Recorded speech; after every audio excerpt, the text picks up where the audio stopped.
Hello, everybody. Thank you so much for being here. Let's have the best darn show ever, shall we? Won't you be my neighbor? Broadcasting to you live from the Orion spiral arm of the Milky Way galaxy, the solar system planet Earth, North America, the United States of America, no longer California, Los Angeles, to be to be pseudo specific. My name is BrianEngelman today.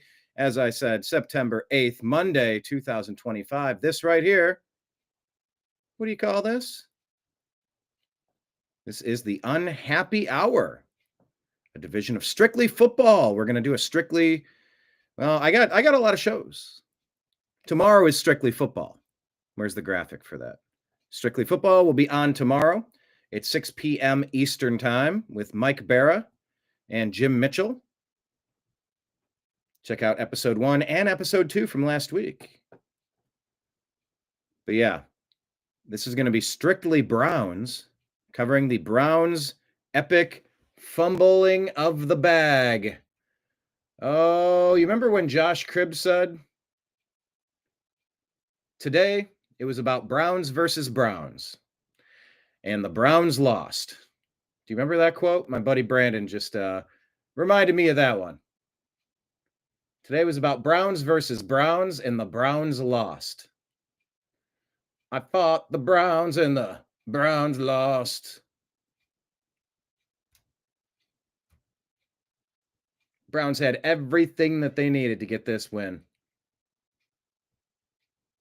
I mean, I guess except the ability to do it. Not entirely certain why that happened or where it came from. Browns had the ability. We missed an extra point. We missed a field goal. And doggone it all, if that didn't come back to bite us. How many times have we had to deal with this in Cleveland? We draft kickers. We draft more kickers. How many kickers have we drafted in the past couple of years? Quite a few. And so we're trying to figure out what to do with the kicker position. I just wish we could put a team together that was the best of the best. I wish we could have a same team with Joe Thomas, Josh Cribbs, what's his face? Phil Dawson. If you could put all of the best players on the same team at the same time, then maybe, maybe the Browns could win a few games. Unfortunately, that's not the case, and we find ourselves sitting at 0-1 going into week 2. Looking at the next several games on our lineup, on our schedule, on our calendar, this might have been the most winnable game. But you know what? The way the defense played in the second half, it gives us hope. I don't want to sit here and talk about moral victories, but there were some things that looked okay and some things that looked like trash. And we're going to talk about them a little bit. Also, Browns are going to Browns. Hey, Sal, do you want to join the show today? You're more than welcome, of course. Sal Harris. Maybe I should put the link. How do I do it? Stickers should stay within the box. Viewers will see updates to your stickers. I don't know what that means. Apply. Browns are going to Browns. Okay, now it's on the screen. I don't understand what just happened. I guess take it off? I don't know. Apply? Okay. Trying out some new functions here. So here, let's go ahead and switch over to our profile for the Unhappy Hour Sports Show and talk about what we learned. By the way, here's Bo Jackson with his very first carry being a touchdown for the Buckeyes. That's pretty great. Buckeyes had an absolute whooping. So there you have it. Pinned to the top of our X feed. Sal says, "Why, yes. How do I get you the link to today's show? Let me see. What's the best way to get you the link to today's show? Let's take a look here. What is the best way? Okay, I know what I'll do. I'll click here. I'll click share screen. Oh, no, not share screen. I'll do invite guests. There we have it. Okay, perfect. Now I'll go to Facebook. It says I'm live now. Browns. Okay, there's a live react. I need to go to what? Strictly football. Let's go ahead and do that. Yeah, we did a live stream during the game, and we're going to intend on doing live streams for the games as much as I can. It was a lot of fun. Here we go. So I'll put to join today's show.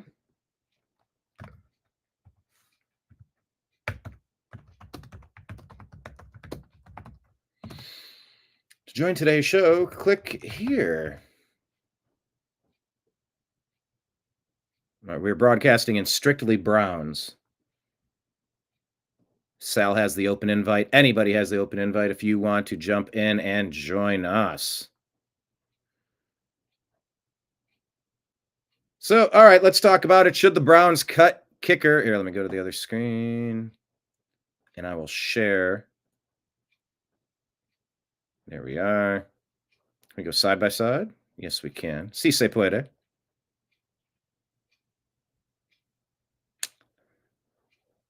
By the way, you want to see the nightmare fuel? Oh, my good gracious. Look at this. Miles coming off of a stunt and just annihilates. See, and that only worked because, is that Carson? Was that Carson 49? Is that his number, 49? He came in on a blitz, and 64 got absolutely taken out of the play, and Miles was just a monster there. That is nightmare fuel. Miles was incredible yesterday. But the kicker wasn't. What's the guy's name? Andre Smith? S-Z-M-Y-T. Is it pronounced Schmidt or Smith?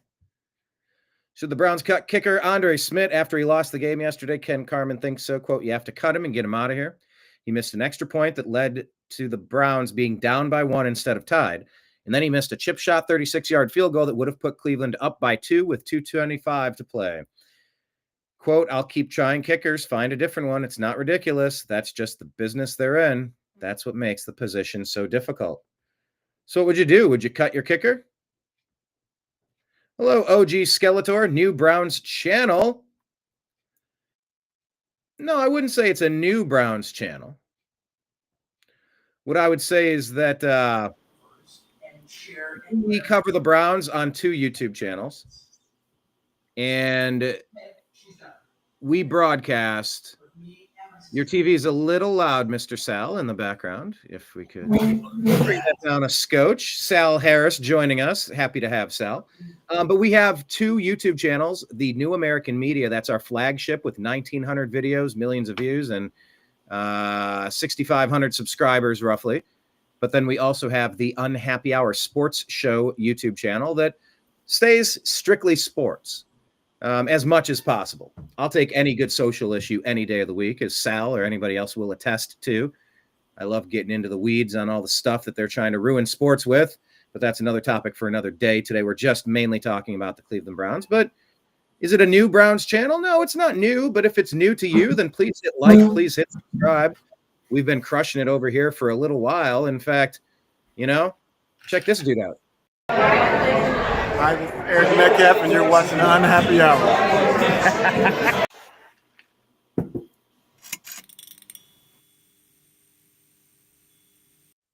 So there you go. That's Eric Metcalf. This is the Unhappy Hour. My name's BrianEngelman. Thank you for being here. Sal Harris, how are you, sir?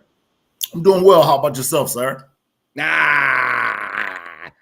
I did a live stream yesterday, the longest ever, 8.5 hours. Wow. I just sat around watching football and you know how William has joined us a couple times? Yes.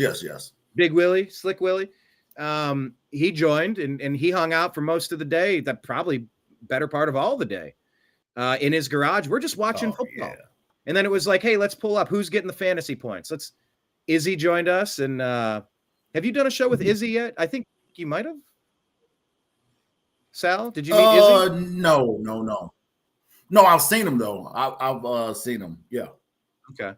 Yeah, he joined for a long time as well. And in fact, my friend Angela joined and she's like, I can't get the game. I don't know why, but for whatever reason, she couldn't hear the game.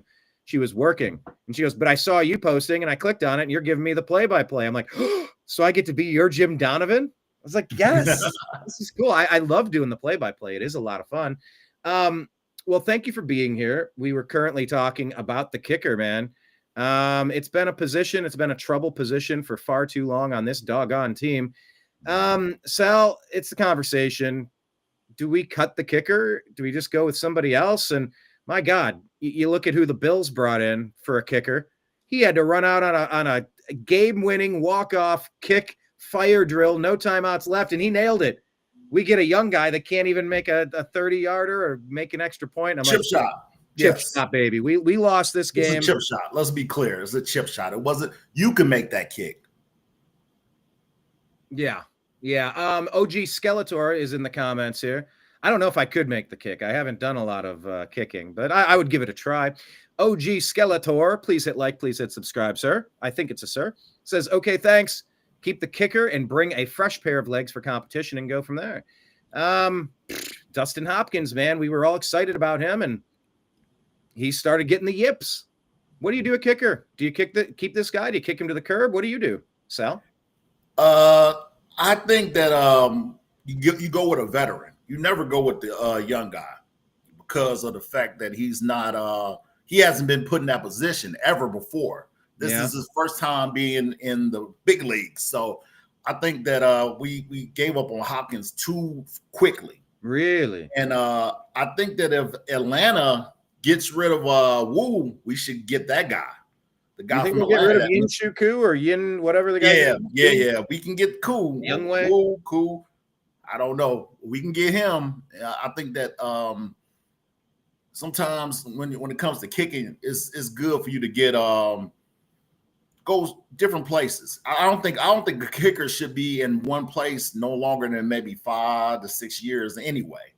That's just my opinion of it. But I think that we gave up on Hopkins too quickly. Is as easy as this sound, like we just like you said, we can say how easy it is, but until we get put in that position, but it's a young guy, and I think for him to be in Cleveland, we should only get veterans. you can't get a guy that's not a veteran to come to Cleveland, because I feel bad for him. I really do feel bad for him. Really? I mean, look, man.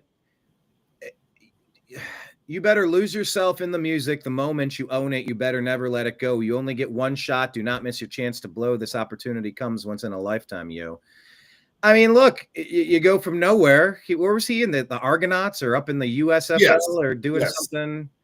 Yes. I mean, this was a chip shot to win the game, and it just floated out. And you're like, you got and you know what? I did a show earlier, the TNM Daily Show. Check it out, noon Eastern time, Monday through Saturday, usually right at noon. And I said, you know that Karen who stole the baseball from the fan that it got the home run ball and whatnot. Mm-hmm. I said, I don't think the thing that the Karen stole of most importance was that baseball. The thing that she stole, when that guy went over and got that home run ball, and a home run ball is up for grabs until somebody grabs it and puts it in the air.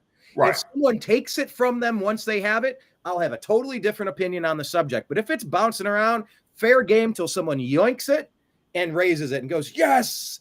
Okay, so that being said, that Karen didn't steal the baseball. That was not the most consequential thing she stole.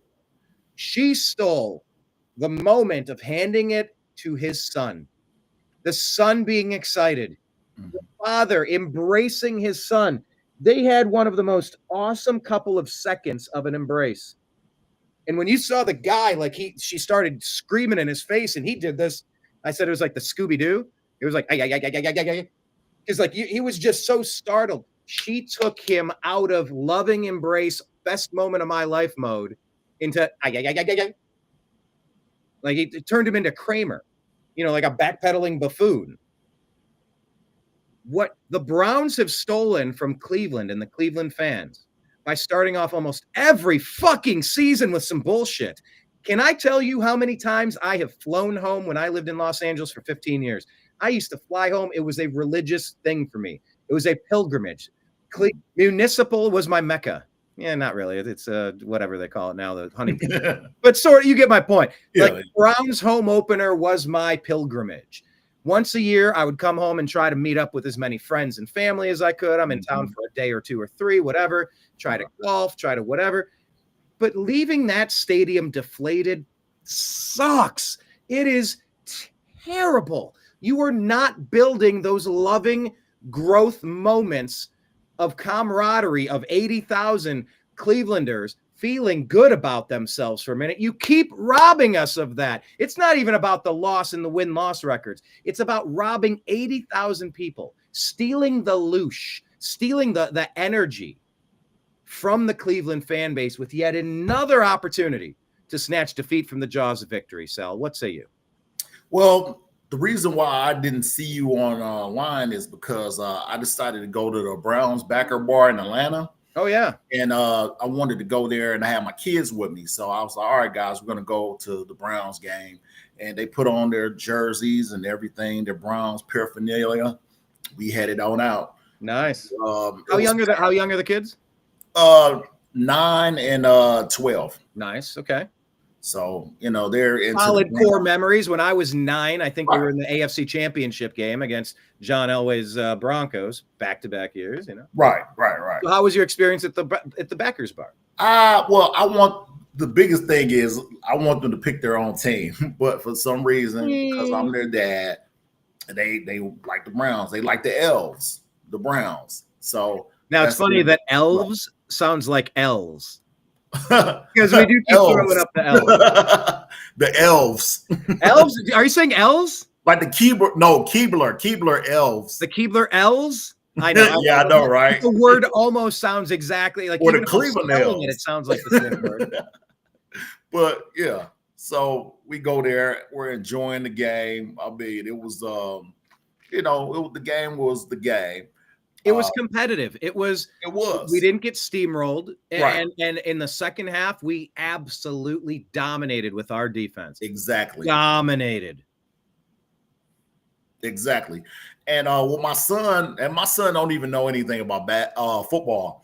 He was like, why aren't they running the ball? I was like, I don't know. I was like, well, son, they don't have faith in their running back. That's the reason why.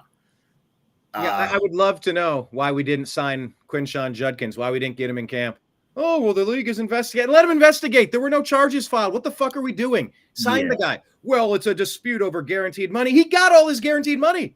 Why didn't you fucking sign him the moment you had the chance? What in the hell's happening? It totally fumbled the bag. Who knows? Maybe Quinshawn Judkins will be that bell cow back that healthy Nick Chubb was. I don't know. He'll be fine. But I just didn't understand why we didn't sign him and why he couldn't be available to play in week 1. Because we're trying to do like everybody else because of that bad contract that we gave Watson. We gotta they want to kind of scale back, So at the end of the day, you can't in the words of my mom, you can't cut off your nose to spite your face. And I think that's what the Browns do a lot of the time. They want to be the smartest people in the room when they're not the smartest people in the room. Let's just face it. If we got any type of talent, you should pay them their money, especially if they're going to make the team better. Yeah, well, I'll tell you what, Myles Garrett went from demanding a trade. He had no sway. He had no leverage in the negotiation under contract and whatnot. And Jimmy Haslam did a smart thing by when they tried to circumvent it by going to him directly. He's like, nope, you deal with AB. That's our guy. And like, to his credit, they avoided that. They re-signed him, and he was the highest paid non-quarterback until 7 players surpassed him since then. So it looks like we got Myles at a deal, which it always looks like an overpay at first. Give it a month, and you'll see how things look once they reset the market. But yeah, Myles showed up and was everything we could have hoped for there. Mason Graham started off pretty slow, but he started playing fantastic in the second half. And I mean, with Carson in the middle at linebacker, there are people that are really going to the ball right now. That defense, they shined. They held the Cincinnati Bengals to almost nothing.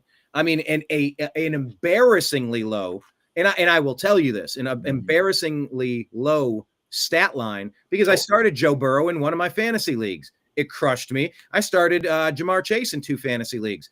Crushed me because the Browns crushed them. This was a winnable game. We shoulda, coulda, woulda. OG Skeletor here says the funny thing is most of the free agent kickers have been on this team already. Exactly. That is nutty. What is it? Austin Seibert? I don't know. I mean, obviously Dustin Hopkins, because he's the latest one, and all the rest. All the rest. Yeah. I don't even want to remember their names. I don't care.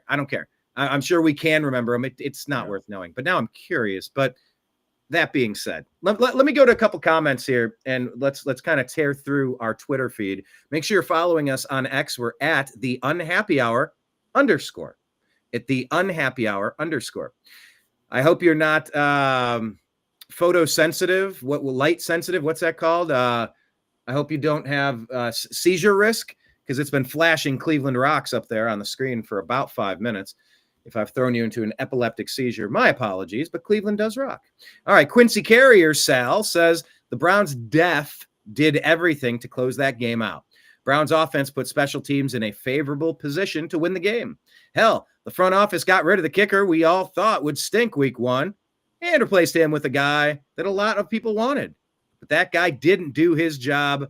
You lose. Doggone it. Doggone it, Sal. I mean, but this game was much bigger than just the kicker, okay? Let's talk about the interceptions that occurred during the game. Joe Flacco played a pretty darn decent game, pretty darn enough to win almost under normal circumstances. Right. Can you talk about those interceptions that we saw and how his receiving core failed him yesterday? Well, once again, I think that Flacco was out of his element. I believe he didn't throw a pass that was over like 16 yards or so, except for the one touchdown pass that he threw.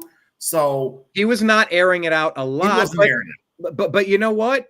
He was distributing it all around the field. He was getting everybody involved. He wasn't making the big stupid mistakes. And it's like, right, okay, it was enough to win, except that we didn't. Yeah, I mean, but I look at it this way. Who popped one up? I know that the tight end pop one up. Cedric Tillman was one. Okay, Tillman was and one. The other one was Jerry Jeudy. You just can't have that from your number one receiver and your number two. And by the way, maybe it wasn't perfectly thrown. Maybe he had to slow down and look back a little bit. Maybe it hit him, but it was a little. It didn't matter. It hit both hands. It hit your hands. If it hit your hands and hit your chest, you're supposed to catch it. Dude, it's not volleyball. You don't pop it up so that the defender can get an easy one. You don't do that. In no universe do you do that, let alone as a 1 or 2 receiver. But that happened to both of us yesterday. Go figure. I think that ultimately, is we say it's a team sport, but when you have these type of things happening to us, where our margin of error is so minute and tiny because of the way we are, just the way our team is, our margin of error is so small that this should never happen. These are the smallest things, I remember like the year before last, we used to always get those penalties for like illegal formation and things of that nature. It's like me recalling that, but in this game they didn't have so many penalties against them. So that's what I thought was going to be the reason why they'll have a chance to win. So if you look at all these other things that compound together, is what really throws you off as a fan, where you actually look at it from a standpoint of us being cursed, because it's like Murphy's Law. Whenever we come on this field, whatever is not supposed to happen will happen because of the fact that we're the Browns, and we're going to figure out a way to give this game away. And that's what we did. Did you hear my quote from the beginning about Josh Cribbs? No, what? My buddy reminded me of this quote. He said, by the way, let me quote Josh Cribbs from about 15 years ago. One of the best returners to ever step out on any field for any team ever. And also, Sal, what I was saying at the beginning of the show was, man, I wish we could just put all the best together. Put Bernie on a team with Joe Thomas, with Phil Dawson, with Miles Garrett, healthy Nick Chubb, put Baker on. Like, can we just put can we just ever get it all in the same season? And because we squandered the careers of Josh Cribbs and Joe Thomas, and it's unfortunate, but it is what it is. So here's the Josh Cribbs quote. Today, it was Browns versus Browns, and the Browns lost. That's my energy on this one. They had every opportunity to get this one, and they walked away with the loss. Those interceptions, and look, I've called a couple of points on interceptions. Oh, Joe Flacco. Oh, Baker Mayfield. Oh, they throw so many interceptions. I'm like, it depends what kind of interception. Right. If you're stuck at 45 yards downfield, that's called a punt. Do I care if we get an interception trying to make a big play on 3rd and long, throwing it 45 yards? It's the equivalent of a punt. Nope. Now, if we're going to be backed up at our own 7 and we do a tip drill and we throw it right into somebody's outstretched arms and it turns into an easy pick 6 and it totally swings the course of the game, I don't want those interceptions. I don't want any of them, but if it's just going to be a long punt, what do I care? What do I care? Also, Joe Flacco gets dinged on his permanent record. His report card says 2 interceptions yesterday. Joe Flacco didn't throw 2 interceptions yesterday. The receivers created 2 interceptions yesterday. That's not on Flacco.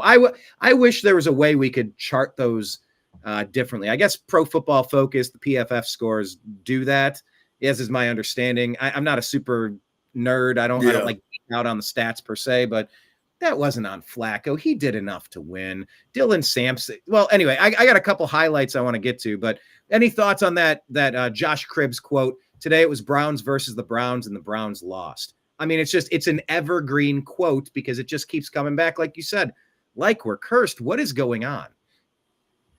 Yeah, like Murphy's Law. Anything that you say that could never possibly happen in a game, it always tend to happen to us. Because it was more than the interceptions. It was more than the missed field goal kicks. Mm-hmm. It was more than the drop pass that Judy had for the third down. Yeah, where he dropped the pass that hit him right in the chest, and he couldn't hold on to it. Unreal. Noah Fant, he dropped the easy pass that was in his hands. He dropped it. So it was a combination of everything. So when I look at like how people like to say, "Oh, it's this person's fault or that person's fault," it's going to always go down to that field goal kicker, though.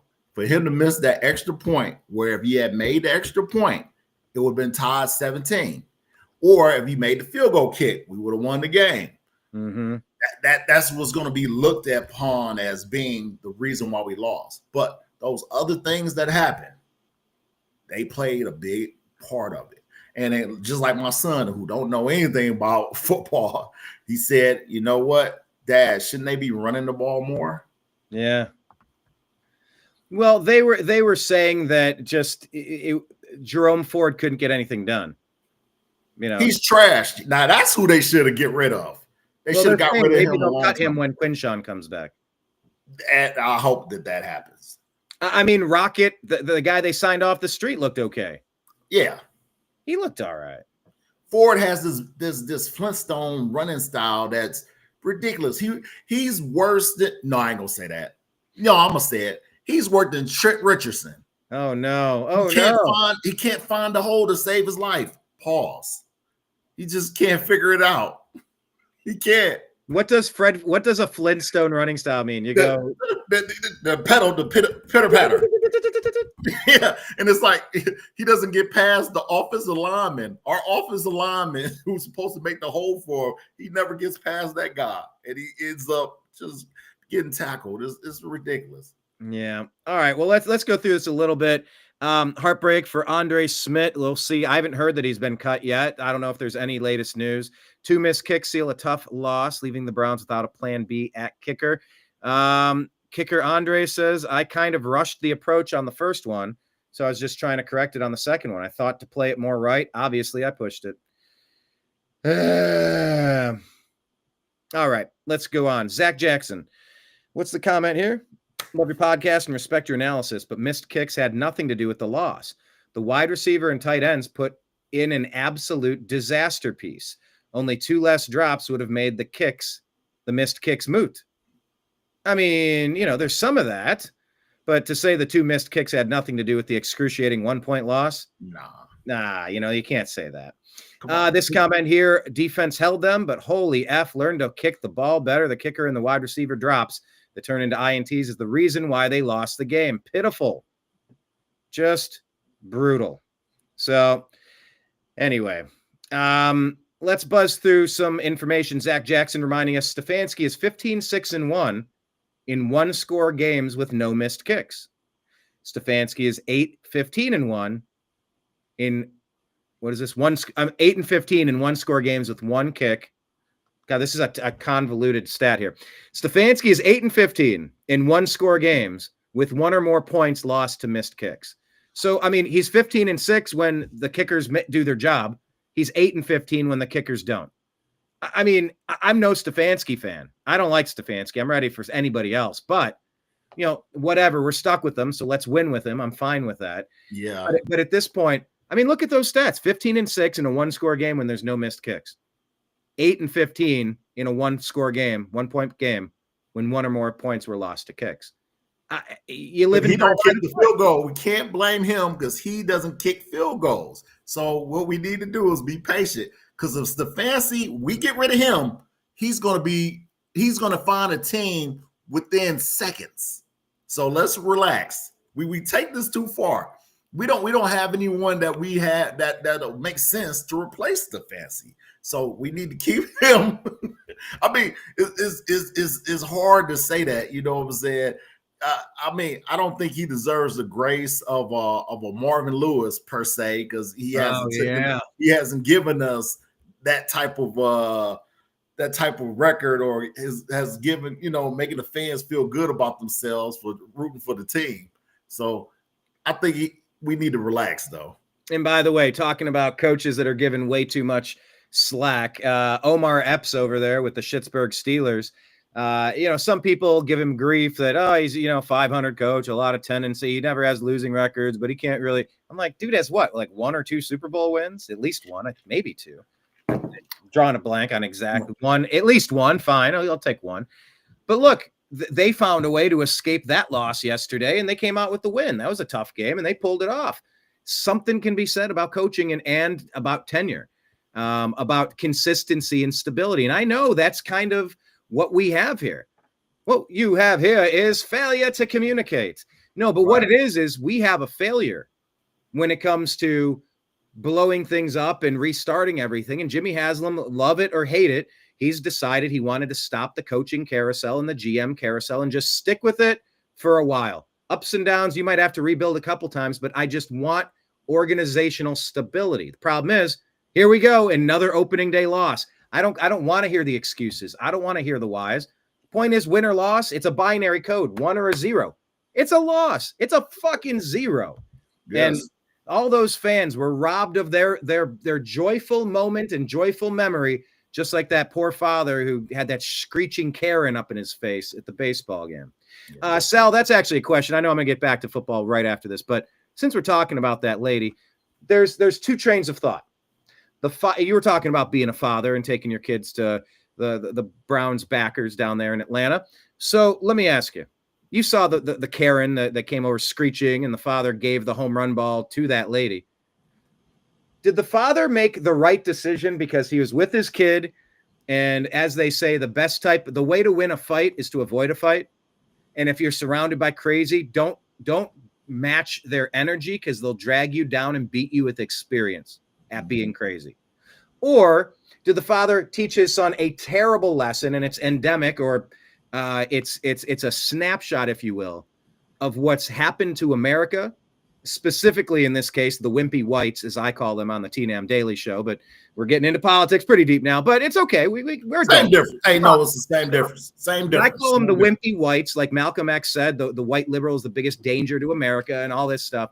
But what you saw there, where the guy got terrified and let this lady yap at him long, and he goes, fine, just go away, get your thing. Even though you didn't earn it, even though you don't deserve it, even though this isn't yours, I'll do whatever you say because I don't want to be yelled at. And I contend that's kind of why America's in the shit position we are, because we've been bullied by the deep state to shut up. You don't want to be called a racist or a misogynist or an Islamophobe or a homophobe or a transphobe or this or that. It's like everything you say could be used against you. So most people just go, I don't want to, I'm just here to watch it. Leave me alone. Okay, fine. Take it.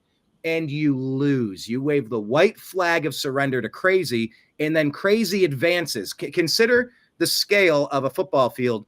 That means crazy advances another first down. And the Overton window of crazy keeps moving down toward the end zone. So there's two schools of thought. I kind of see both perspectives, but where do you land on that? Well, if I'm gonna be honest with you, I'm a true feminist, and I believe in equality. So, by me saying this, if I had been that father, I would have kept the ball and I would have let her yell at me. Mm-hmm. And once the security came, I would have said, security, do your job. Mm-hmm. I don't believe in you being able to do what she did. What she did was out of line. Oh yeah. And I feel that it's always about respect with me. Like anything. If I'm a woman, if I was a woman, I would know better than to run up on a 200. Hold on. What was the woo? Did you start thinking of all how your day would change if you were suddenly? Oh man, it was awful. It'd be awful. But I'm just saying, I wouldn't get anything done. Right, right. I would, I wouldn't know how to do it. Do anything because I'm so independent on myself. So it's like to have that other someone that's she was about 5'5". She probably weighed 100 some pounds. She wasn't a big woman, and she just running up on his father, this big guy. And, I wouldn't have gave her the ball at all because she did what she did. She definitely wouldn't have got the ball. It's about respect. And I would explain to my son why this is the way this happens. Now, it's not what you say, it's how you say it. She came at him like she could have whooped him. Like she could have really jumped on this guy. And I just feel that, it's never good to show that. And it was funny to find out that she worked at a school. She was some type of she worked at a school and they fired her because of what she did. She got fired. Whoa. Hold on. She got fired after this event? Yes. I didn't hear this. Yeah, she had a job working as an administrator at a school and she ended up getting fired. So this is what I truly believe. I don't think that what she did is a reason for her to be fired. Okay? She shouldn't have got fired. But we live in a society where you can't make mistakes, and it's really everything is so fickle to the point where she was wrong, and I guess justice happened. I heard that the Phillies or wherever they were at, they gave him the boy a ball and some swag. But I think the guy that hit the home run signed a baseball bat, got to meet him, and then then he got from Marcus Lemonis. He gifted him a free RV and tickets to the World Series. Wow! So he got rewarded handsomely, $100,000 RV and a God knows what they charge for World Series tickets. But he came out ahead for handling himself with class. But I said, you surrendered, bro. You waved the white flag of defeat. You waved the white flag of defeat. Is your 40 pieces of silver worth selling out your countrymen? You got rewarded with earthly treasures. Who gives a shit about money and earthly treasures? It's the principle. Is that because I'm too argumentative, or do I just think that there was a point to be made there, and you don't let crazy get louder than you, and you don't let crazy win just because they're that loud? That's kind of what I'm thinking. And then he get emasculated the way he did in front of all those people, and this is something that's gonna be on the internet forever, because the internet is gonna be there forever. And it's just I just don't really believe in this being the way. This is not the country that I remember growing up in. I remember women knowing that hey, Hey, he got the ball. All right, let him have it. He's giving it to his son, But she went out her way to go over there where that man was sitting at and ran up on him and yelled at him and pointed in his face like she can really do something to this guy. Now, just say out of the worst case scenario, if he had gave her the 5-knuckle shuffle, that would be that everybody be like, oh, he's a villain. He's a villain. We never look at the whole altercation, what went down, or none of that stuff. But now we live in a society where a man has to shut up and just take whatever happens to him and hope that the people that see him see how honorable that is and give him an RV or give him World Series tickets. But in most cases, that's not the case. But, that's just my thought on it. It's crazy. Kenneth with a good quote here. Hello, Kenneth. Hello, John Boy, Trash Panda. Stole that guy's balls. That is a great line because she stole that guy's balls. She did. And now she only stole one ball, but she stole his man card, his testicles. Everything. Now, if he had punched her, I feel like that would have been an escalation a little too far. But if he would have checked her to get her out of his personal space, he's embracing his child. Right. And you have a absolute lunatic nutbag up in your face. I don't know you, and probably get drunk out of my personal space. I think he had every right to give her a forearm shiver, a Heisman pose, if you will. Open hand. Up in his open hand and cussing him out. A mush, as they call it, a mush right in the face. Mush. They call that a mush? Yeah, mush right in the face. Let me try it. Let me try it with Nimbus. Yeah. Ah. Just a nice little mush. But she's been drinking, and that's the whole thing. She's been drinking. Oh, she didn't get the ball, and that's pretty much what I chalk it up to. I like to look at things from a logical perspective. Do you know she was drinking, or you just assume based on how she acted? I know she was drinking. For her to come up in that man's face like that, she had to be drinking. My understanding is she did it twice, and she went to another guy and got in his face because they were heckling her after. She was drinking. That's why. She was embarrassed. She was drinking.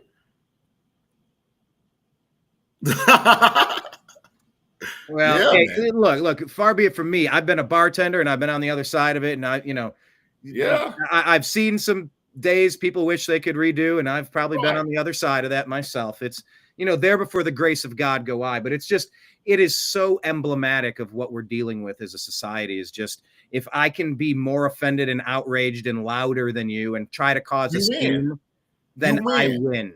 That's not how you win. You win with better arguments. Right. So anyway, back to football. I just did want to check, and it's according to Grok, they said no, she has not been fired. Oh, check that. I saw something on the internet. That's why. Maybe, fake news. Hey, where was the Trash Panda? This one. Remember I shared you this one? So, so here's the story on the TNAM Daily Show. I was talking the other day, and I came up with the idea we should call ourselves the TNAM Trash Pandas, like it's a softball team.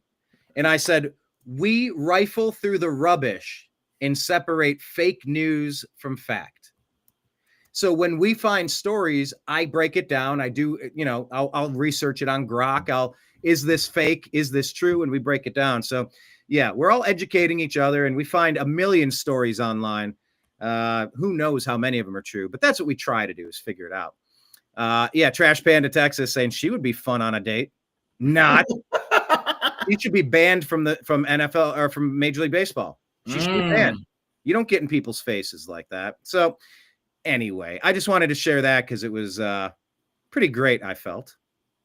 All right, let's keep it moving here, talking about the Browns. So Mac is saying the Browns held a top 5 offense. Am I on the right screen? Let me go bigger so you can see this. There we go. Yep. So the Browns held a top 5 offense to just 17 points and only 141 total yards. Something no team has done to Cincinnati since October of last year, and they still lost. This was the most winnable game they'll see in 6 weeks. Man, it could have changed everything had we gotten this win, but Yeah. Sadly, a little too late, Sal. Defense came on strong. Why did it take them so long to get acclimated in the first half? Because they were running all over us. It was about to be, I keep wanting to say getting motorboated. I know that has a different. It was just the I think when you look at our team, we got a lot of rookies on our team, and these guys have to get acclimated to the NFL speed. They got to get acclimated to the game. If you really look at the guys that we had on our team, especially on the defense, I think that what's the lineman we got? Mason Graham. Okay, Mason Graham. He didn't do so well in the first against the run.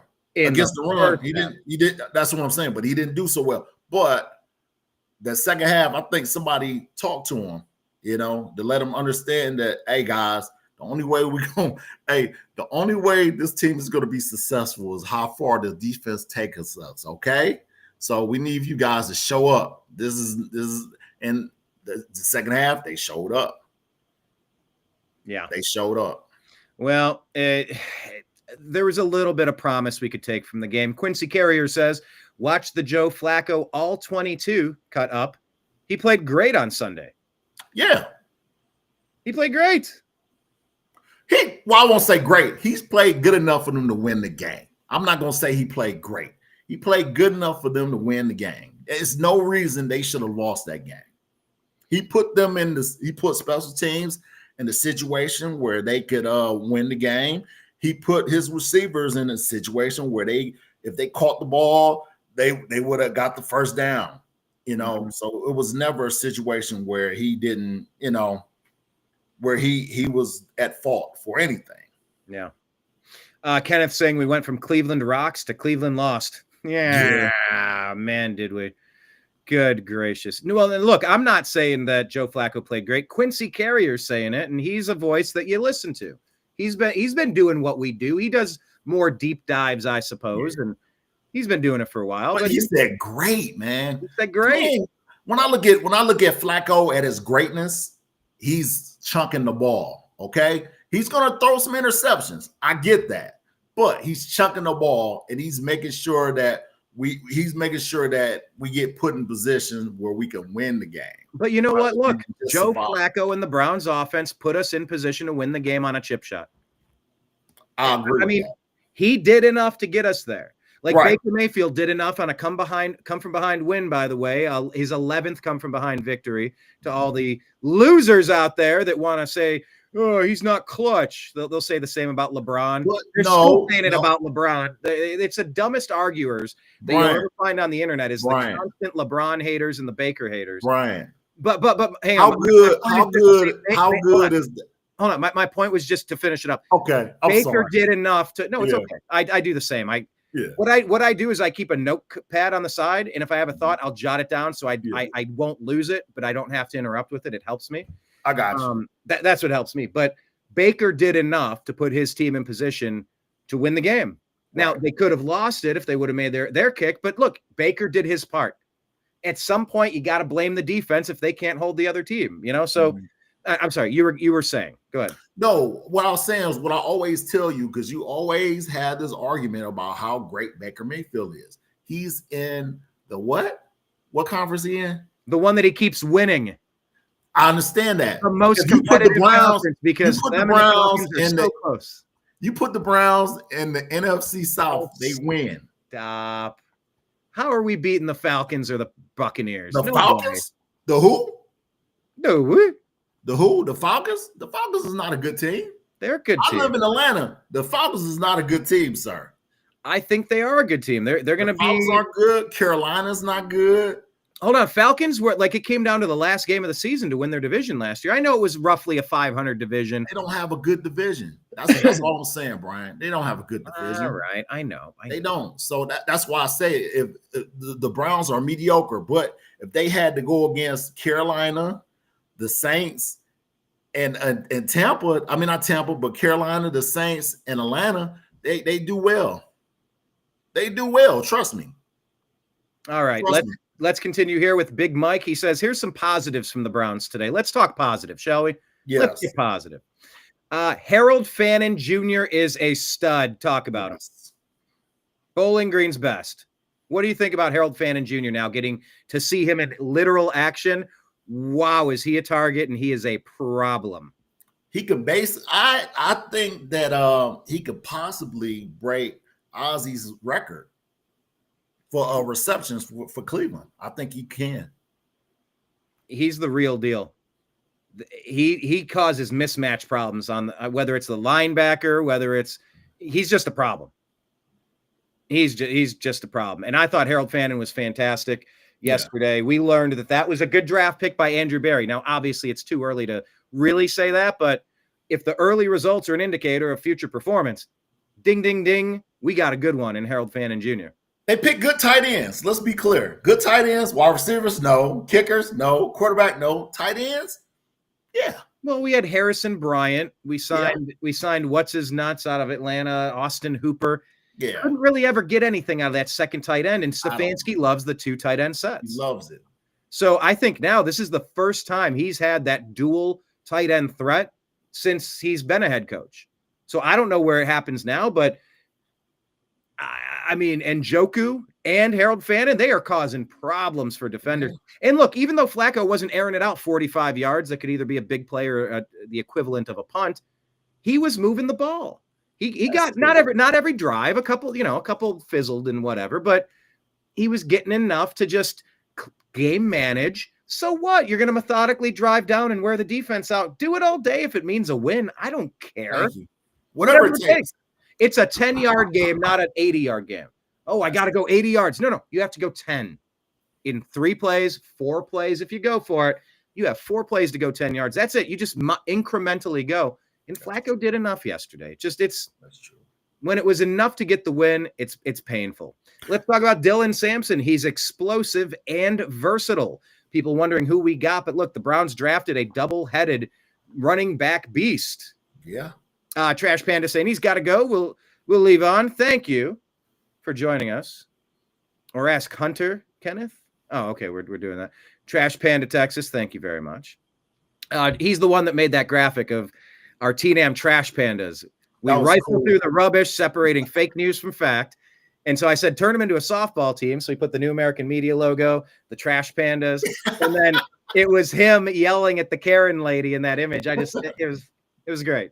John is a member of our TNAM meme team. So he comes up with images for us. It's pretty great. So there we have it. Talk about Dylan Sampson. We drafted him to be relevant, and he's relevant. He was injured at the end of last year, right? When they were in their playoff run for Tennessee. Yeah. And it made a big difference. And you're seeing a guy that knows how to play. He catches a lot of balls out of the backfield. He's a versatile, legitimate weapon, I think. Oh, yeah. He looks very good out there. He looked very good. He didn't look like he was scared. You could tell the difference when Ford came in and he came out. You could tell the difference, It's like, goodness gracious. It really made Ford look real bad. He didn't look Ford tough at all. That guy, I don't know what to tell you. I don't know what to tell you.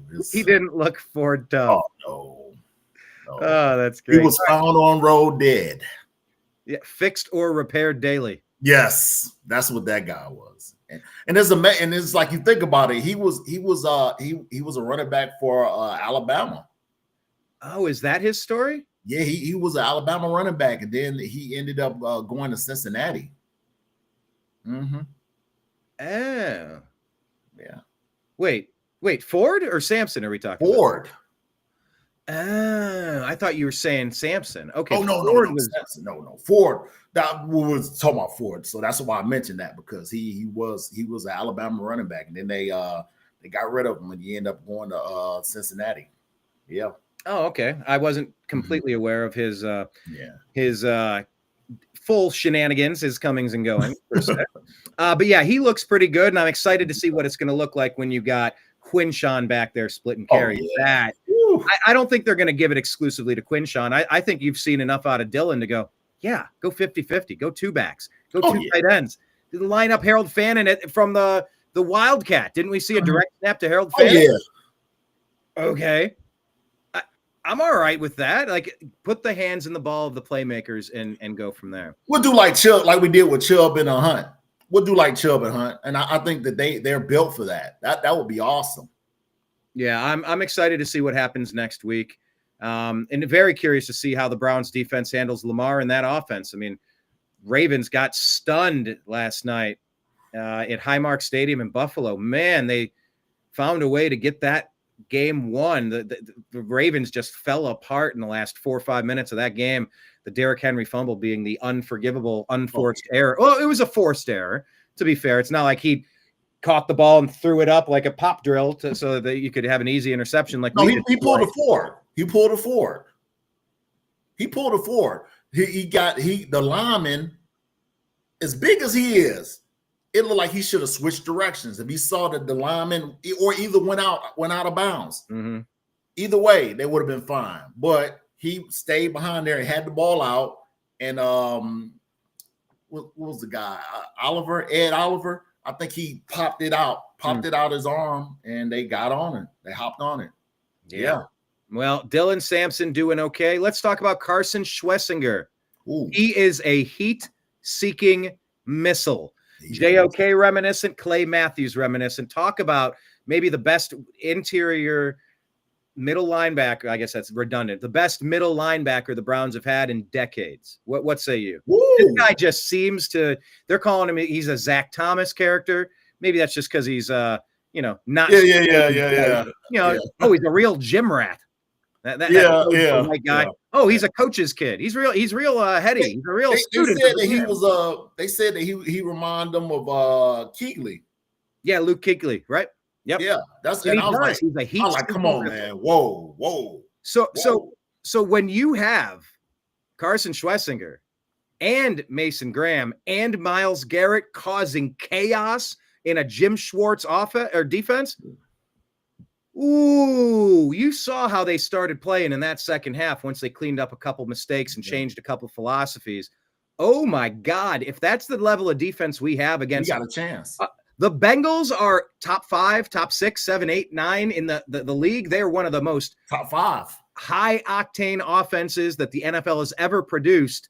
And my God, we made them look normal yesterday in the second half, especially. Very pedestrian. Talk about our linebacker and talk about that defense. Yeah, I think they did what they needed to do. It took a while for them to rev up, but hopefully, if they do this in the beginning, we have a chance against. We have the chance against the Bats. We have a chance against the Ravens. We have a chance. We have a chance. The Ratbirds. Kenneth is saying on the WNFL, I hear most of the kickers are real punts. Oh wow. Yeah. Did you see the green dildo make an appearance on the field? Not yet. Not yet. It did. It did. Oh, it was awesome. In Cleveland, somebody threw the green dildo from the WNBA out onto the field. Don't know what the deal is with the green dildo, but you better be selling them because everybody's talking about it. Yeah. Maybe I should be an affiliate marketer for a green dildo company. What? Stamp the what if you stamp the unhappy hour logo onto the green dildo?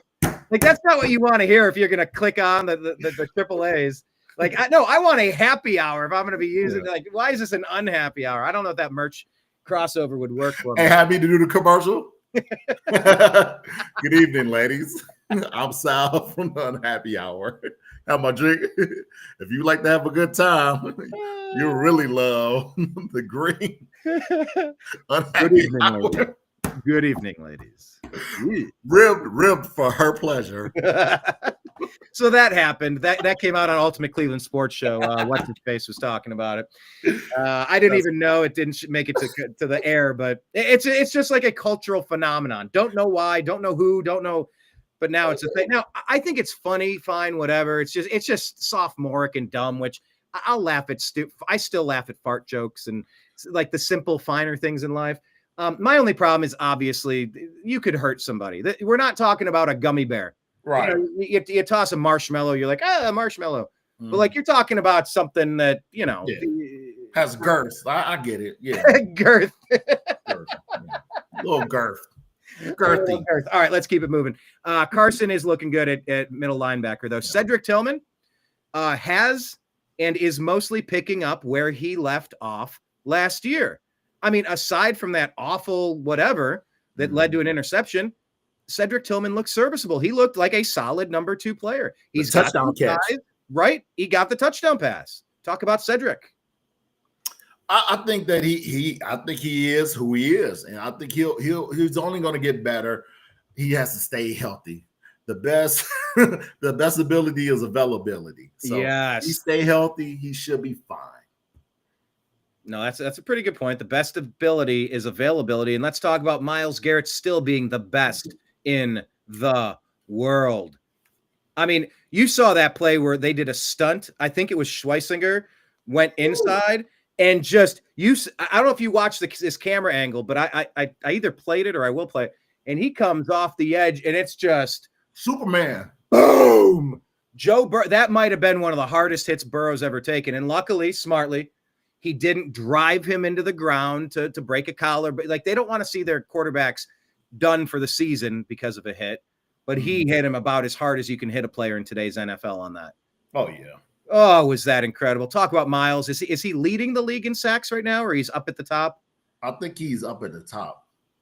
I think someone got 3 sacks. I'm not sure about that, but I think someone got 3 sacks in the game. But don't know who. But I think someone I'll tell you who. Harold Landry III has 2.5. Myles is sitting at number 2 with 2. Okay. I knew someone had 3, though. It was someone flirting with 3. Yeah, Harold Landry III of New England. Yeah. And by the way, Joe Flacco was the number 5 offensive passing leader, 290 yards. That was the quietest 290 you've ever seen. I know, especially in Cleveland. Goodness gracious. Flacco sitting there at number 5 on the day, like out of the most prolific passers, Flacco 290 in a pretty game, ball control kind of situation. No long bursts, no home run hits, but he still aired it out. He still kept Did those other teams that was ahead of him, the 3 other quarterbacks, did they win their game? Josh Allen, 394, won the game. Geno Smith, 362. I didn't have the Las Vegas Raiders winning the game, but he had 392. I'm sorry, 362 yards and Geno. Okay. That's a lot. 362 is crazy. Anything past 3 is impressive, but 362? Yeah. Justin Herbert, 318. He beat the Chiefs. One game. The only one that didn't, Michael Penix Jr., 298. And then Joe Flacco at 290. So anyway, that's what you have there. Okay, let's keep scrolling here. Brown safety Ronnie Hickman talking about his approach this year. I think mentally, first, being in the system with Coach Schwartz for 3 years now has allowed me to, kind of look at other things on a deeper level now. And by the way, Joe Flacco had a full offseason to prepare. He didn't have to hop on a flight and go look at places to rent in Strongsville next to Bill Cowher and everybody else you heard was coming here over the last 30 years. But yeah, Joe Flacco had a full offseason. That can't help. That can't possibly do anything but help. And so now, like he's saying here in this interview down below, was this safety Ronnie Hickman. He's had a couple of years now to work with the Jim Schwartz plan. You get more acclimated, you get more comfortable once you settle in. And it's like you don't have to learn French. And now you got to learn Spanish. Now you got to learn Mandarin. Now you got to learn English. Now you got to talk like a British, isn't it? Gobnop. Like you get to just stay in your, like, more knowledge will hit you because your foundation has been built. Right. Then you don't have to keep digging a hole to start from scratch. It's like, no, I got the basics handled. Now we're just going to frame it, put the roof on, then we can start doing all the plumbing. And like, that's how there's steps to building a house.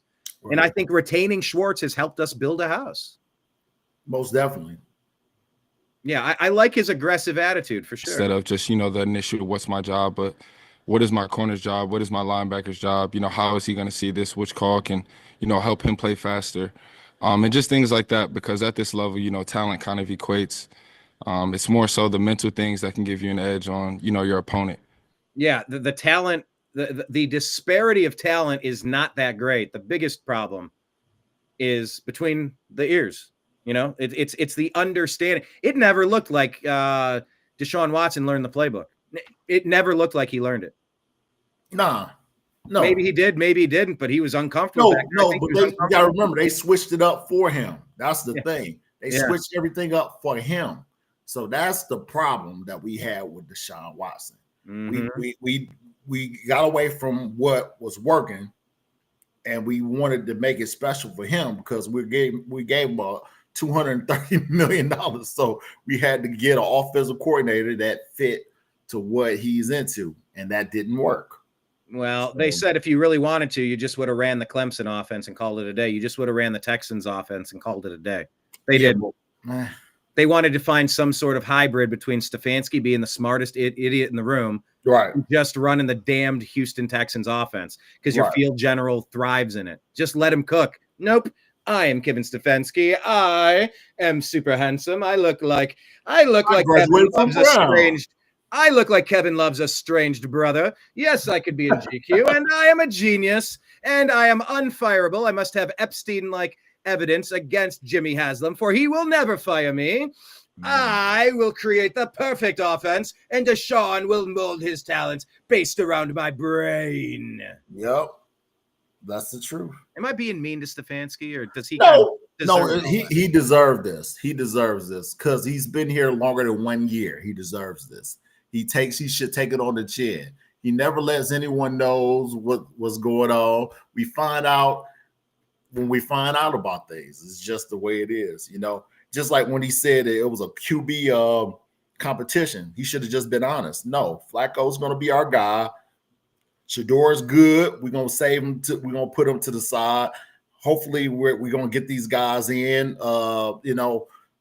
In a perfect world, we make the playoffs with Flacco. But if Flacco doesn't make it, he get hurt. We got two other guys as rookies that can take the spot. But Shador's gonna be the third guy on the totem pole. That's my decision.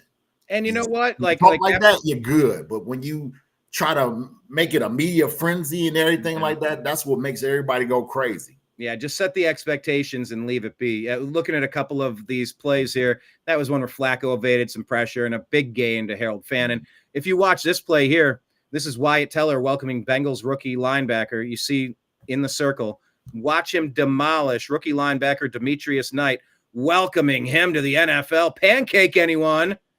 Wyatt Teller pancakes him. That's something you're going to remember. That'll be on the film. Here's no pace style. Yeah. Now look at this route by Harold Fannin. He does that. I mean, he's a problem. He's looking like Kelsey in his prime. But Harold Fannin, watch this route. He busts up. He's going in, and he just got him. Loop-de-loop. Got him. Got him. You know what's so funny about Ronnie Hickman that I just thought about? We picked him up. And when we had him, it was the guy we picked up from Kansas City that they gave that money to. Can't think of his name, but he proved that he wasn't. Lane Bo? No, not Bo. Not the. He was from Kansas City, and we paid him too much. The safety. Oh yeah, he was talking trash. Oh, I could have won another Super Bowl. Thornhill. Yes, that bum. Thornhill proved that he wasn't good enough, and Hickman took his spot. Yeah, we let him go. That was definitely not what we were hoping for. Let's take a look at Ohio State real quick. Yeah. Look at the receivers. Chris Olave had 7 receptions for 54 in the Saints game, where they played a lot better than people thought.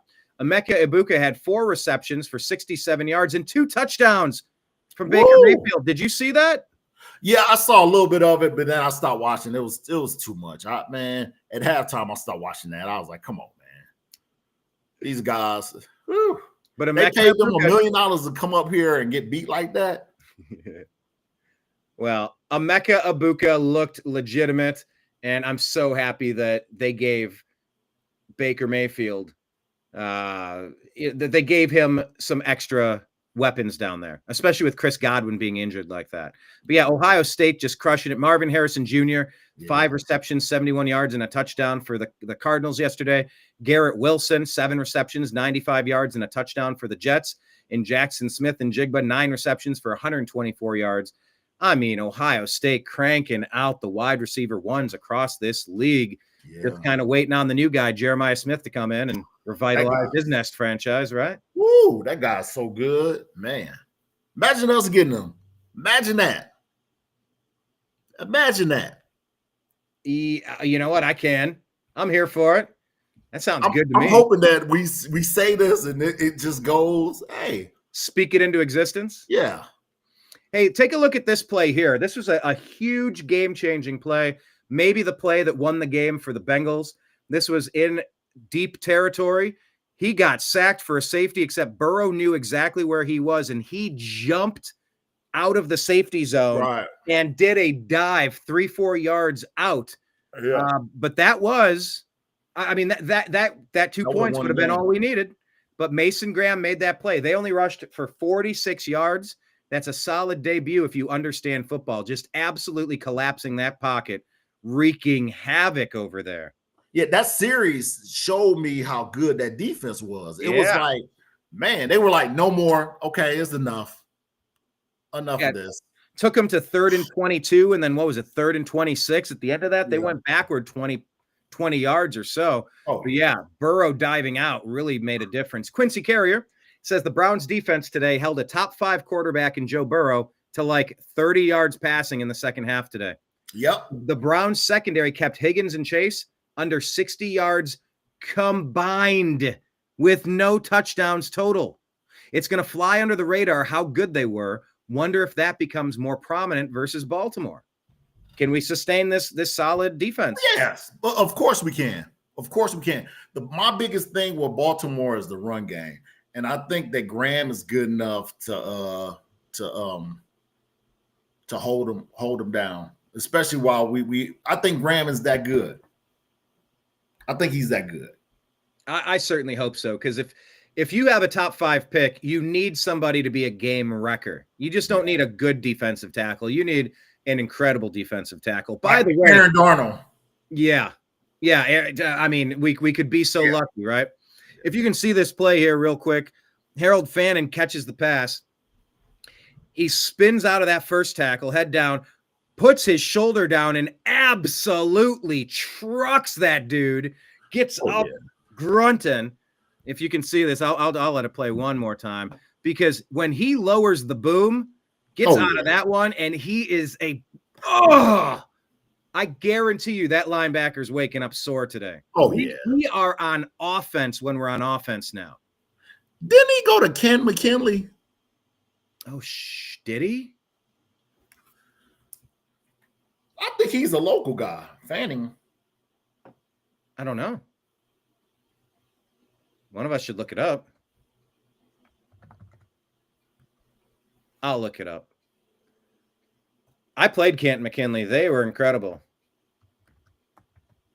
Harold Fannin Jr. played high school ball where? You said Canton McKinley? Yeah. Canton McKinley High School. You got it. And then Bowling Green State University, drafted by the Browns. Yeah. Yeah, good call. He is incredible. Yeah, a local guy. Yeah. Chief David Njoku says we will be better as a team. Like, we got this. We can improve. All right. Well, we'll see. Daryl Ryder says Browns rookies showed up big Sunday despite the loss. So running back Dylan Sampson led the team with 29 rushing yards. That was the lead. Ooh. Yeah, they didn't have over 60, 70 yards of rushing. Okay. I mean, that feels right.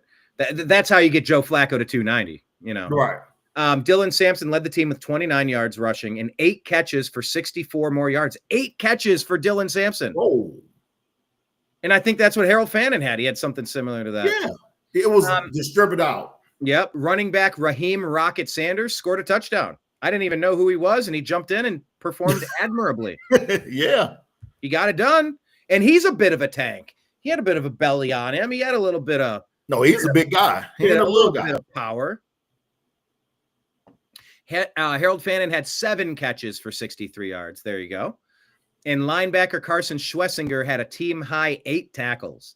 Wow. So, look, this is youth. And they talked about this on Ultimate Cleveland Sports Show today. What you're witnessing with the Browns is the rebirth post-Deshaun. Everything was screwed up because of that contract. It set us back years, the salary cap hell. And we needed to draft, but we needed to draft right. We needed to draft players that could be plug-and-play starters, not liabilities. People that, like, you put in, you go, "Ooh, we got better. We got better there." And I think you're finally seeing that out of some of these draft picks. Yeah. Matt Fontana says the good was Dylan Sampson, Joe Flacco, the tight ends, Cedric Tillman, and Myles Garrett. The bad, tackling for the 19th straight season. Oh, God. The Conklin injury. What is the Conklin injury? Oh, yeah. He in the first quarter, he got hurt. I don't know what happened. He always get hurt. This guy. Oh, my God. I know. You're starting to think maybe he's cashing in the checks a little bit. Yeah. Oh, no, I'm sorry. You can't blame him for this. He got poked in the eye. Other than in the trenches, you should be wearing some sort of shield to protect yourself. Yeah. They're saying it was an eye injury. What's the update? Details, poked in the eye. They'll see how that responds over the coming days. No further tests. Expected timeline, no official timeline. Injuries like this resolve in days to weeks, depending on the extent. Maybe a quick return or 1 to 2 games. I don't know. So there's no real update. But okay, that's our update on Conklin. The drops were bad, and Jerome Ford was bad. And then ugly, the effing kickers, man. So look, we've covered all this except the tackling. Your thoughts on the tackling? Nah, I think that this is the first game of the year, so I chalk it up to that. Once they start going, I think they'll be fine. So here's this play I told you about. Maybe one of the hardest hits Joe Burrow has ever had in his career. I mean, imagine you don't see anything because Schlesinger takes that tackle in or that guard in, or maybe it was the center rather. Yeah, and then he just came straight. You have 1,002. Yeah. As soon as you see it, it's done. That has to be one of the hardest hits Joe Burrow's ever had in his life. I think the hardest hit he had was the one that got him out about like his second year of playing. That hit was hard that he took. He took a hard hit. Yeah, it's a tough. But that's he didn't see that coming. He didn't see that coming. That's the worst type of hit. The best ever. Type of hit. I play defensive end, so I live for this stuff. I love this stuff. It makes me so happy watching it, for sure. Okay. They're taking us back to 1995. Oh my God, that was 30 years ago. A long time coming. Herb's score is the appropriate one on this call, and they make it to their first playoff spot in 41 years. That's crazy. They had a 41-year drought, and that was a good team, man. Goodness, I know. I just, if they wouldn't have changed the strike zone to gift the Braves a World Series, we would have easily had that. And you know what? Look at that lineup. That team, goodness gracious. Bombers lineup had nothing on that 95. Had nothing on that 95. You had like Manny Ramirez batting 8th or 7th, and Sorrento with 40 home runs batting 9th. Man. You're like, what? Everybody's crushing it on this team. Jim told me with the major league swing, point out, you do the point. Man, I love that team. Manny Ramirez. Oh my God, that was a good team. Kenny Harold Fannin Jr. set an NFL record in his debut yesterday. Fannin had 7 receptions, tied for the most all time. You know what? He tied fellow rookie Warren up in Indianapolis Colts. By the way, did you see Daniel Jones get that win yesterday? Big Colts win. Yeah. Whew. Not too shabby. They said let's call him Daniel Manning. I was like, wait a second now. Wait a second. Yeah, slow your roll. Let's get a couple wins before we. But look, I root for the players that might take a second or third team to get things settled in. Yeah. Sometimes it takes a marriage or two to get figured out. How do you do this? We're all just guessing at life. Everybody's allowed a couple mistakes. You're not allowed to I don't know, do the unforgivable things, and you know what those are. But a mulligan, come on. Yeah, we're all allowed some mulligans. Yeah. We're all allowed a litlittle bit of maturity and learning experiences. You just don't want to have repeat. You just don't want to fall into a groove where you're just, 14-time arrestee in North Carolina, for example. But that's a story we covered on the other. All right. So ESPN Cleveland reporting there's a real likelihood that Quinshawn Judkins makes his season debut week 2 against the Ravens, per Adam Schefter. Quinshawn, tell us about him. For those people that aren't huge Buckeye fans, what are they getting out of Quinshawn Judkins? Hopefully this week for the Browns. In my opinion, I think they're going to get if I can compare him to somebody, they're gonna get a Kareem Hunt, but bigger. Oh, okay. A bigger Kareem Hunt. That's my opinion on him. That dude he can move. He's strong. I can't think of what game I saw him play where he trucked this guy. It was so bad. I was like, oh man. I was like, goodness gracious. Well, there was the truck, but there was if you're referring to this, are you referring to the stiff arm off the left-hand side on like a sweep? Yeah. That was in the championship game against Notre Dame, I believe, and he grabbed him and threw his ass down. Yeah. Out my face. Yeah, it was bad. And he's not quite as big as King Henry, but he's big enough. You know, people are. Quinshawn mushed the guy. Yeah, yes, he did mush that guy. He mushed that guy. Pretty embarrassing. Like, and he just dropped him like he was just a sack of potato. Get off me. Yeah, I loved it. Nick Carnes says we had a missed extra point, a missed field goal, an interception off a drop, an interception off a drop. You couldn't possibly let Joe Flacco down more. And here you go. There's you know him. Oh yes. There he is, staring motherfuckerly. Jules Winfield, my man from Inglewood. My man from England. You lost your LA privileges. Now I'm doing Marcellus Wallace. Anyway, it's Samuel L. Jackson here. So tasty burger. Check out the big brain on Brad. Yeah. They speak English in what? What ain't no country I ever heard of. I gotta watch that movie again. I've been quoting it so much. It's one of the best ever. Oh, it's good. I know it's because our generation grew up watching it and it kind of hit us at the right time, but it's legendary. Yes. The whole movie.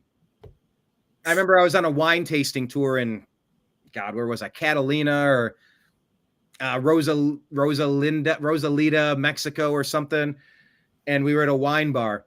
And we just started talking. We were sitting around this wraparound thing on a cruise. We were doing like, we'll hit this for the day and then we'll go here or whatever. You're right. And I started talking to this guy next to me, and the movie came up. The path of the righteous man is beset on all sides by the inequities of the selfish and the tyranny of evil men.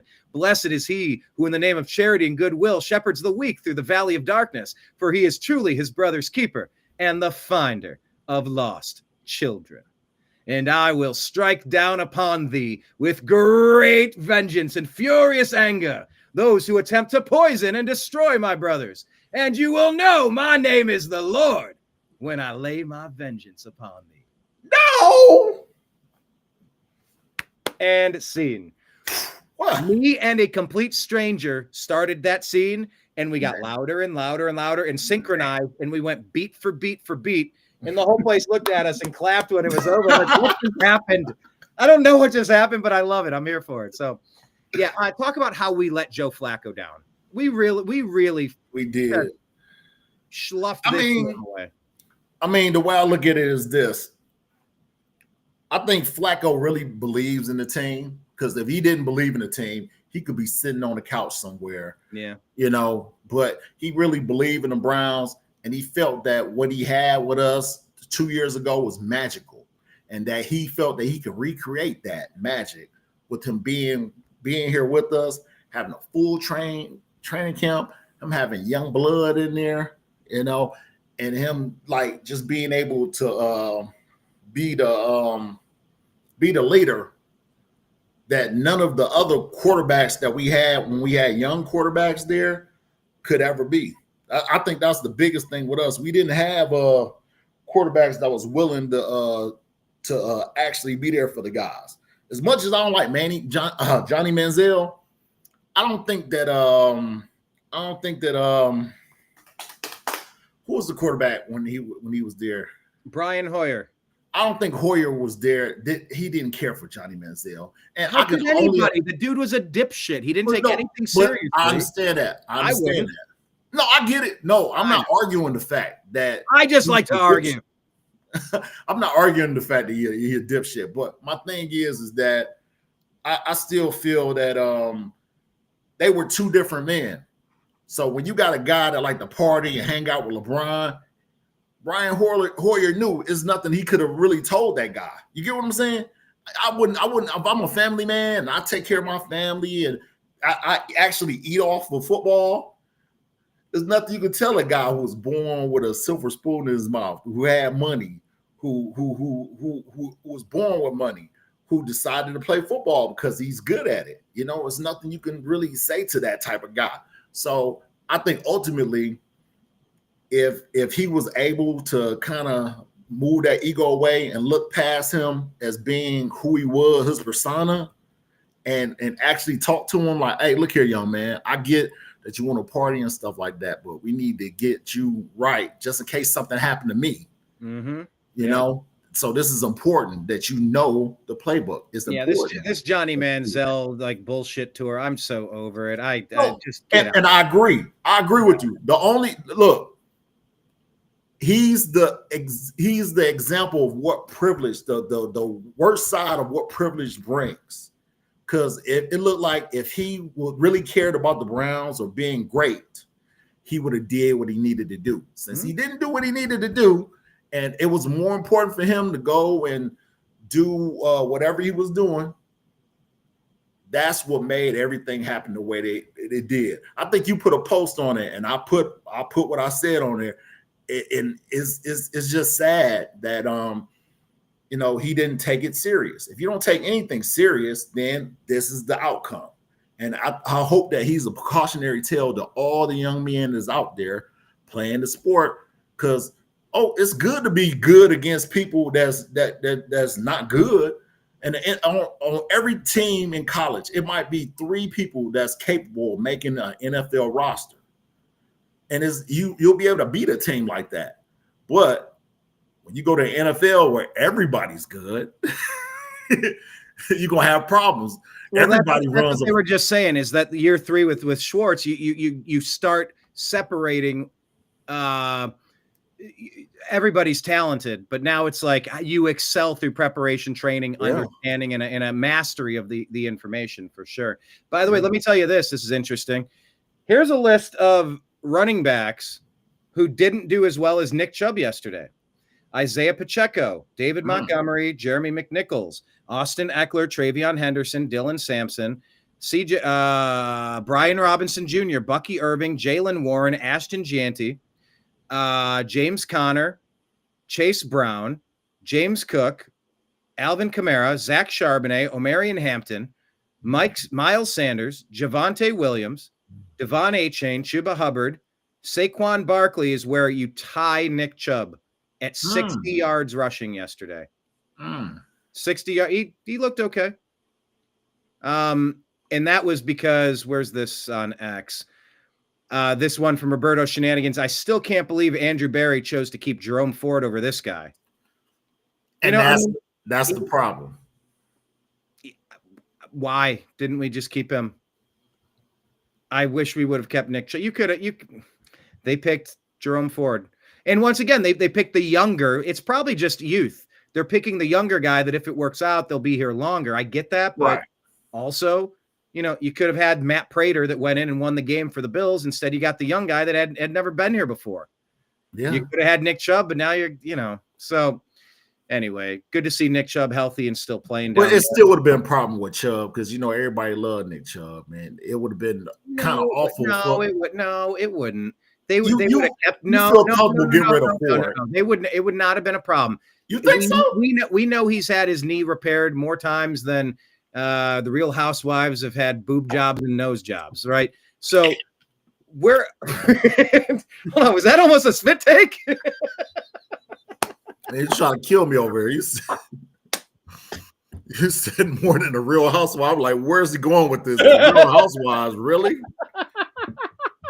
Is that what we doing, bro? That's what we doing, Brian? That was almost. I've had some spit takes, and it's part of the reason why I've been doing stand-up comedy this year, and I need to get back to it. I've taken some time off reprioritizing some stuff. There's only so many hours in the day that you either dedicate to podcasting or you dedicate to work or you dedicate to this or that. But yeah, I've had spit takes before, and it's like one of the best things. I almost got a legitimate. I heard the ice fall. I heard the ice fall back into the glass. I don't know if that counts as a spit take or not. You are silly, man. I feel like more than the Real Housewives got. I was like, oh Lord. Like, this is going to go off the rails. Okay, here is, despite the loss, Browns rookie Carson Schwessinger was making plays out there. And so here's an interview from Cameron Justice about it. Oh, he's a monster. I told everybody from the beginning, like, he'll be an all-pro player eventually, and I think he played amazing today. I expect that from him. I've seen it in practice. I've seen how he carries himself in the facility, in meetings, and things of that sort. So I expect that from him. He's a heck of a player, and he's going to continue to grow. I mean, he just feels like he stepped in as like he's the leader. He's got the green dot, right? He's the captain of the defense. Yeah. But it's just amazing when you really think about his journey. He didn't start his senior year of playing football. He didn't start until the third game of the season for UCLA. Look at how hard this hit is, by the way. Oh, yeah. He just has a nose for the ball. And once again, a super heavy hit that makes them think twice about crossing over the middle. When's the last time anybody gave a shit about crossing over the middle on the Browns? When we had I can't think of the safety name. We had a good safety. That Do you mean Eric Turner back in the 90s? No, not in the 90s. It was a safety. I can't think of his name right now. Man, he was on a podcast. Actually, he was on a podcast talking about the Browns, and he was a pretty good safety. I remember him, like, he would always lead our team in tackles. Really? Yeah. What year? Ooh, let me look up this podcast. They had the guy on this podcast, but he was a pretty good player, man. He was good. I think he got hurt, like everything that happened to us. The guy gets hurt. Are you talking TJ Ward? TJ Ward, yes. Bam, got it. Like I'm talking about TJ Ward was ridiculous. He averaged like 100 and some tackles a year. He played from 2010 to 2013. He led or was among the top tacklers in multiple seasons with a career total of 342 tackles, 248 solo, 94 assisted, over 54 games for Cleveland. Notably, he had a standout season in 2013. Yeah. Hey, McNeil here says this would hit like crack. Browns signed Phil Dawson. Could you imagine? Man, look here. It's just a kicker. You don't need, just do it. You could do that till you're 70. As much as I like Phil Dawson, man, come on. Philly D, baby. Phil Dawson is 72 years old, man. Stop it. Hey, here's a quiz that we put on our X feed. Please fill this out if you're a Browns fan. Are you a Cleveland Browns kicker? Yes or no?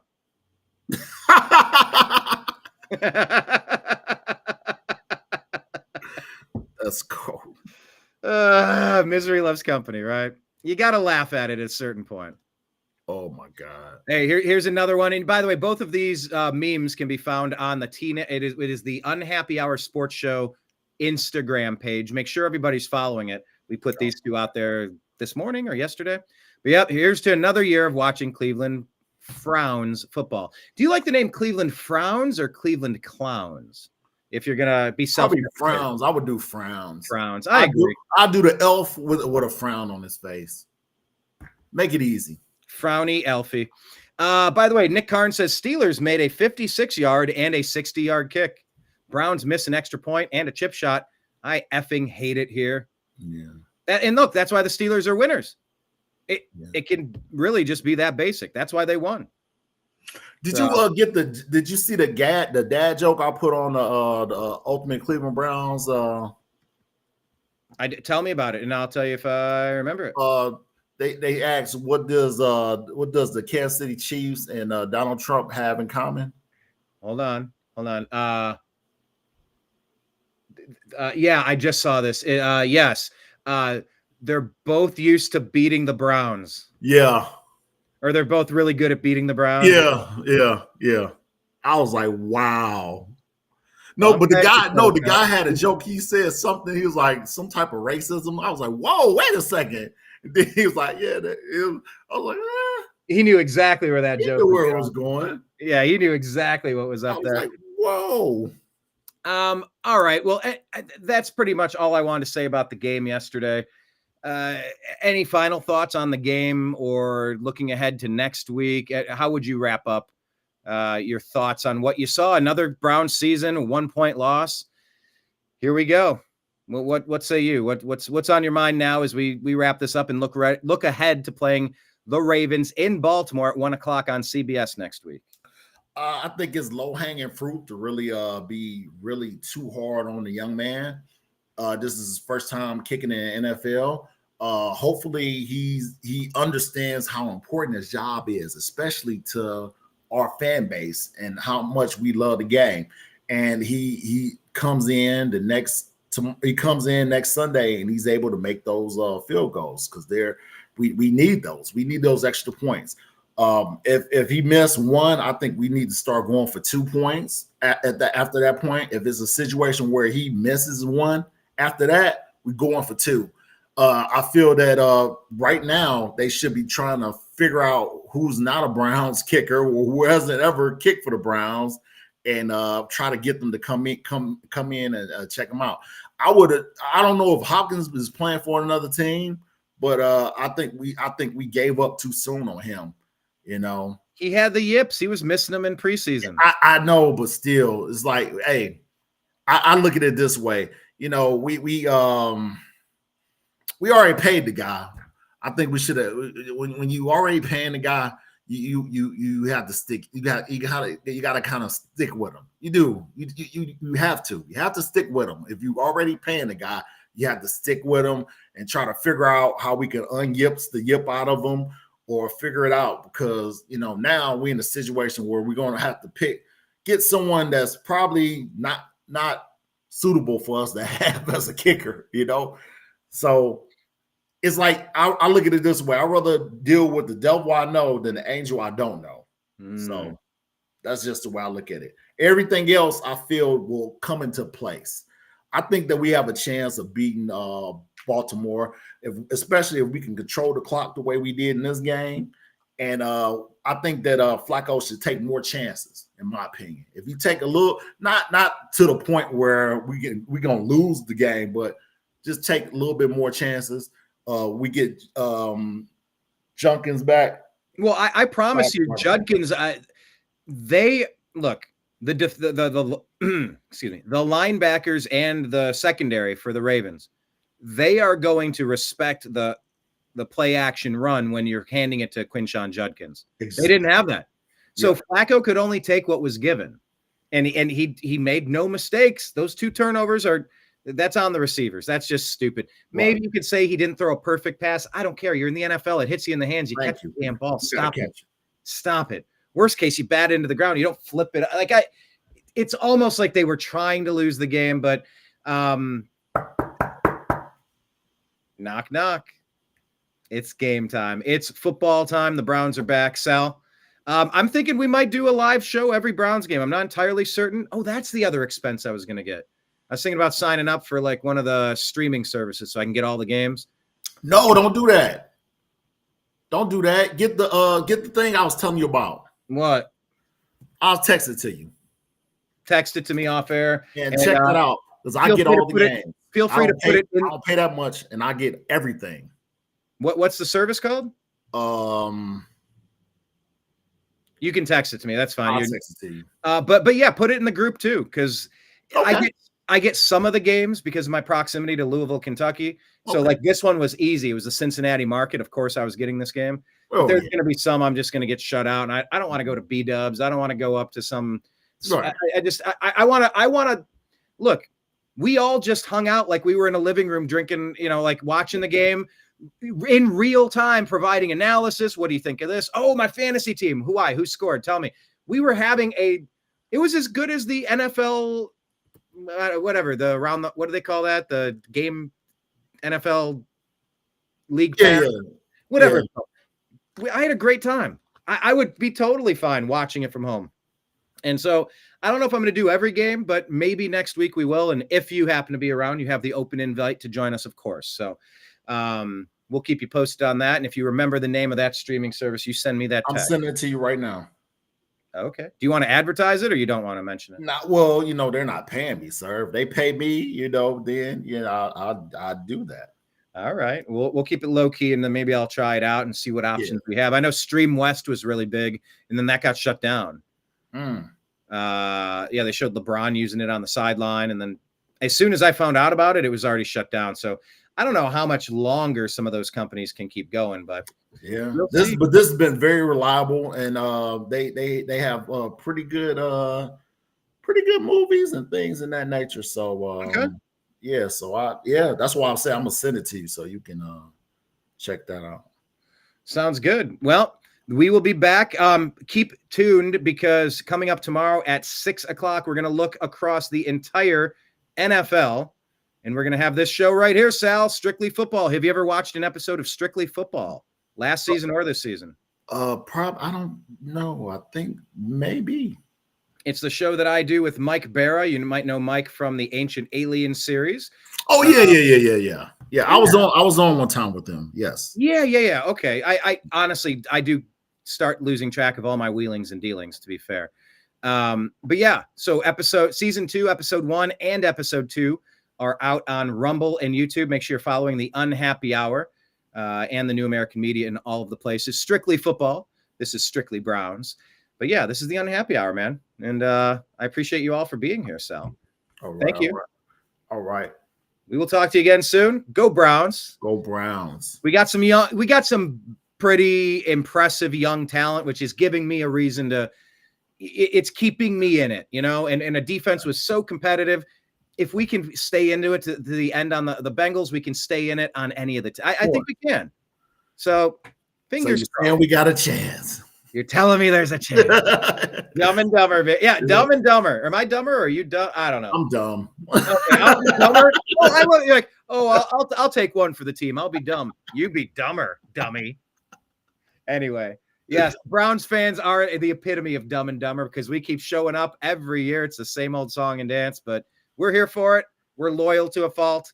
Thank you all for watching. Sal, to be continued. We'll talk to you again soon, sir. Yes, sir. All right. We'll bring him back coming up soon. Thank you, everybody, for watching today's episode.